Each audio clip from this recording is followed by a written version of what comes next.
बिस्मिल्लाहिर्रहमानिर्रहीम। अस्सलामुअलैकुम। आप देख रहे हैं ताज 92 न्यूज और मैं हूं नाइला भट्टी। शामिल करते हैं आज की अहम खबर।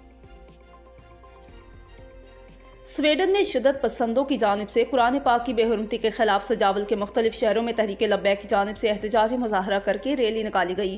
गौसिया मस्जिद से पब्लिक पार्क तक रैली निकाल कर एहतजाज किया गया। इस मौका पर तहरीक लब्बैक के रहनुमाओं का कहना था कि स्वीडन में इस इकदाम से दुनिया भर के अरबों मुसलमानों की दिल आसारी हुई है।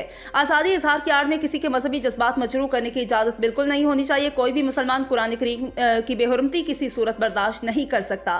इस तरह के वाक़यात को तसादुम, इंतशार और आलमी अमन के लिए खतरा का बाइस समझते हैं।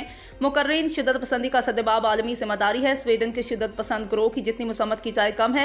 शिद्दत पसंद हर मुआशरे में नासूर हैं। कुरान पाक की बेहुरमती के अफसोसनाक वाक़या से यूरोप का मकरूह चेहरा सामने आ रहा है।